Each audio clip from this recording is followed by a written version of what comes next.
ওকে, so আপনারা দেখতে পাচ্ছেন একটি অ্যাসাইনমেন্ট সাবমিশন ফর্ম আমরা আপনাদের জন্য বানিয়েছি, এবং আমরা কিন্তু যতটা সম্ভব ফর্মটা খুব সিম্পল রাখারই চেষ্টা করেছি। But just a humble request, আমি যতক্ষণ বলছি আপনারা প্লিজ একটু কেয়ারফুলি দেখুন। যদি কোনো রকম কোয়ারি থাকে আমাকে বলুন, এমনিতে মেসেজ করলেও আমি আশা করি আপনারা বলবেন যে আমি উত্তর দিই।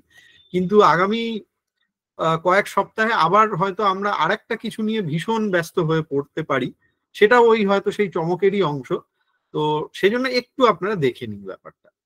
প্রথম কথা হচ্ছে, আপনারা দেখতেই পাচ্ছেন যে এখানে আমরা ইমেলটা আপনাদের নিয়ে নেব। আপনাদের নাম ডেজিগনেশন প্লিজ দিয়ে দেবেন, title of the source text. এবার দেখুন, এইখানে আমাদের কাছে কেউ কেউ প্রশ্ন করেছেন যে আমি হয়তো একটা কোনো প্রবন্ধের সংকলনের মধ্যে থেকে কোনো একটা প্রবন্ধর অনুবাদ করছি, তাহলে আমি কি লিখবো এখানে? আমার প্রস্তাব হচ্ছে, ধরা যাক আমি গল্পগুচ্ছ থেকে আহ রামকানাইয়ের নির্বুদ্ধিতা এটার অনুবাদ করছি। আমি মূল গল্পের নামটা তো লিখবই, রামকানাইয়ের নির্বুদ্ধিতা। যদি সম্ভব হয় গল্পগুচ্ছ থেকে যে নিলাম সেটাও যেন আমি বলে দিই। এরপরে type of the source text, আমরা তিনটে বেসিক টাইপ রেখেছি: প্রোজ, পোয়েট্রি, ড্রামা। যেটা আপনি বাছছেন সেটা একটু ইন্ডিকেট করবেন। Type of your translation, Bangla to English, English to Bangla, আর এনি আদার আপনারা করতে পারেন, আমরা কোনো বাছবিচার রাখছি না। হ্যাঁ, এখন একটা কথা বলে রাখি যে যদি ভাষাটা খুব বিরল ভাষা হয় সেক্ষেত্রে হয়তো আমাদের সেটার এক্সপার্ট পেতে একটু দেরি হবে।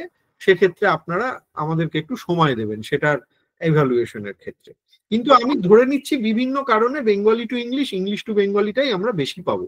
হাউএভার, আবারও বলছি, এটার মানে কিন্তু এমন নয় যে অন্য কোনো ধরনের অনুবাদকে আমরা কোনোভাবে তুচ্ছ করছি বা অন্য কোনো ধরনের অনুবাদ করলে আমরা কুপিত হব। হ্যাঁ, এটা উদ্ভট শব্দ বললাম আর কি, আজকের দিনে হয়তো এই শব্দটার এটা শোনা যায় না। তো এরকম কোনো ব্যাপার না, আপনারা অনুবাদ করুন। তবে আমরা ধরেই নিলাম যে বেঙ্গলি টু ইংলিশ আর ইংলিশ টু বেঙ্গলির মধ্যেই একটা কিছু আমরা পাবো। আর যদি এনি আদার হয় তাহলে একটুখানি বলে দিতে হবে যে আপনারা কি ধরনের ট্রান্সলেশনটি সেক্ষেত্রে করছেন। এরপরে আপনারা অ্যাসাইনমেন্টের একটা পিডিএফ আপলোড করবেন। এইখানে একজন একটা খুব গুরুত্বপূর্ণ প্রশ্ন করেছিলেন যে সোর্স টেক্সটেরও কি আমরা পিডিএফটা দিয়ে দেব? আমরা অনুরোধ করছি আপনারা দিয়ে দিন। দেখুন, আপনার অ্যাসাইনমেন্টটা আমাদের, আবারও বলছি, ধরা যাক আপনারা খুবই পরিচিত কিছু একটা অনুবাদ করছেন, সেটা হয়তো আমরা পেয়েই যাব, কিন্তু দিয়ে দিলে তো ভালোই হয়, তার কারণ আপনি তো কোথাও একটা থেকে পাচ্ছেন বলেই হচ্ছে। আর আপনাদের যদি প্রশ্ন থাকে যে দুটো একসাথে কি করে দেব, সেক্ষেত্রে জাস্ট মার্জ দ্য পিডিএফ। আর এরপরে আর একটা প্রশ্ন যেটা আমি শুনেছি আপনাদের কেউ কেউ করেছেন, এবং প্রশ্নটা ভালো প্রশ্ন, যে অনুবাদ করা যে ফাইলটা সেটার নেমিং এর ক্ষেত্রে কোথাও কি আমার অ্যানোনিমিটি বজায় রাখতে হবে বা কোনো কোড দিতে হবে। এবার দেখুন, আমরা সত্যি বলতে এবারের কোর্সটাতে আর এই ইউনিক কোড, রোল নাম্বার ইত্যাদি এগুলো ভাবিনি। পরের বার থেকে হয়তো আমরা আস্তে আস্তে সেদিকে যাব। এটুকু বলতে পারি, আপনারা ভরসা করে পাঠাতে পারেন। মানে এটা কিন্তু যিনি প্রশ্নটা করেছিলেন তার প্রতি কোনো বিরক্তি থেকে বলছিল, এটা এটা হ্যাঁ অম্লান, আমি আমি আমি বলছি এই বিষয়টা, আমি বলছি, আমি একটু আগে একবার উল্লেখও করেছি, বাট আমি আরেকবার বলছি। আপনারা পাঠান, আমরা রিভিউয়ারের কাছে পাঠানোর আগে সেই নামটা সযত্নে সেখান থেকে রিমুভ করে দেবো, যাতে আপনাদের অ্যানোনিমিটি বজায় থাকে। তো আমার দিক থেকে মোটামুটি এই কটা কথা বলার ছিল। আর একটা ডেডলাইনের ব্যাপার আছে, সেটা আপনারা জানেন। ডেডলাইন শব্দটা খুব অদ্ভুত, মানে আমি নিজেও জীবনে খুব একটা ডেডলাইন মেনটেন করতে পারি না অনেক ক্ষেত্রে, এবং যারা পারেন না তাদের প্রতি আমার সমবেদনা, ভালোবাসা, সহমর্মিতা সবকিছুই আছে।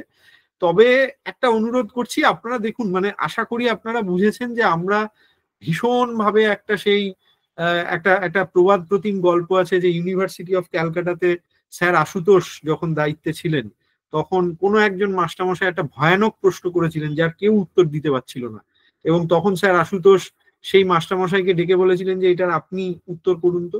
এবং তাতে দেখা যায় যে সেই প্রশ্নকর্তা, তিনি প্রশ্নের উত্তর করতে গিয়ে যতটা সময় ছাত্রছাত্রীদের দেওয়া হয়েছিল সেই সময়ের মধ্যে উত্তর করতে পারছেন না। তো আমরা ওই রকম প্রশ্ন আপনাদের জন্য কোনোটাই রাখতে চাইছি না। আপনারা মনের খুশিতে অনুবাদটা করুন। দেখুন, একটা সোজাসুজি কথা বলতে হয়, সেটা হলো যে এই কোর্সটাকে আস্তে আস্তে আমরা আরো অফিসিয়াল রেকগনিশনের দিকে নিয়ে যাওয়ার চেষ্টা করব। এবং একটা আরেকটা সত্যি কথা হচ্ছে যে একটা অ্যাসাইনমেন্ট দিয়ে সত্যিই তো কি বোঝা যায়, কিছুই বোঝা যায় না, কিন্তু এটা একটা ফর্মালিটি।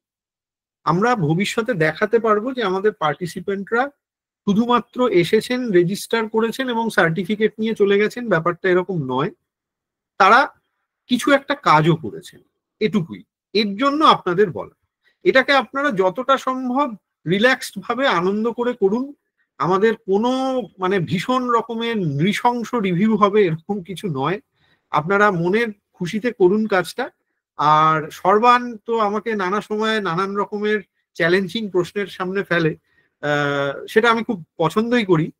তো সর্বানের প্রশ্নের উত্তর দিতে গিয়ে আমি খুব রিস্ক নিয়ে একটা কথা বলবো।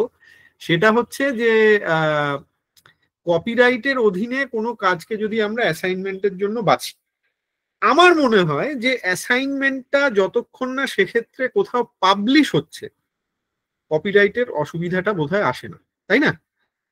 তার কারণ আমি ব্যক্তিগতভাবে আমার ঘরে বসে এখন যদি কথার কথা বলছি, জর্জ আর আর মার্টিনের একটা অতি চমৎকার লেখাকে আমি অনুবাদ করে ফেলি, জর্জ আর আর মার্টিন পরে জানতে পারলে বা ওনার এজেন্টরা জানতে পারলে আমাকে বিস্তর বিপদে ফেলতে পারে, কিন্তু কখন? যখন সেটা পাবলিশ হবে। সুতরাং মন খুলে অনুবাদটা বোধহয় করাই যায়। আমরা এনশিওর করব যাতে সেই অনুবাদটা কোথাও প্রকাশিত ইত্যাদি হয়ে গেলে কপিরাইটের ঝামেলাটা না আসে। এবং আমরা অবশ্যই সেক্ষেত্রে যিনি এভাবে সাবমিট করবেন তাকে তো জানতে চাইবই যে আপনি কি চাইছেন এটা প্রকাশিত হোক। সেক্ষেত্রে কপিরাইটের বিষয়টা আপনাকে ভাবতে হবে। তো সর্বান, আমি কি উত্তর দিতে পারলাম? আচ্ছা, সর্বানের বৃদ্ধাঙ্গুষ্ঠ প্রদর্শন আমাকে বুঝিয়ে দিচ্ছে যে আমি উত্তর দিতে পেরেছি। আহ সুজাতা, সরি, শিল্পীদিও একই প্রশ্ন করেছিলে। তো শিল্পীদি, আমি মোটামুটি বোঝাতে পারলাম তো? হ্যাঁ হ্যাঁ, বুঝতে পেরেছি। Thank you.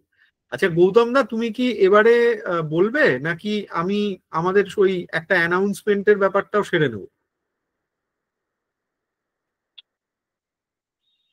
বলার তো তেমন কিছুই নেই আমাদের, যেটা বলার আমি ভিডিও অফ করেই করছি। হ্যাঁ, হ্যাঁ, আমাদের যেটা বলার সেটা হচ্ছে আপনারা যারা পার্টিসিপেন্ট আছেন তারা গৌতম দা এক প্রত্যেকে মিনিট যেভাবে দাঁড়িয়ে যাও, 1 মিনিট দাঁড়িয়ে যাও, গৌতম দা 1 মিনিট দাঁড়িয়ে যাও, আমি রেকর্ডিংটাকে একটু অফ করি।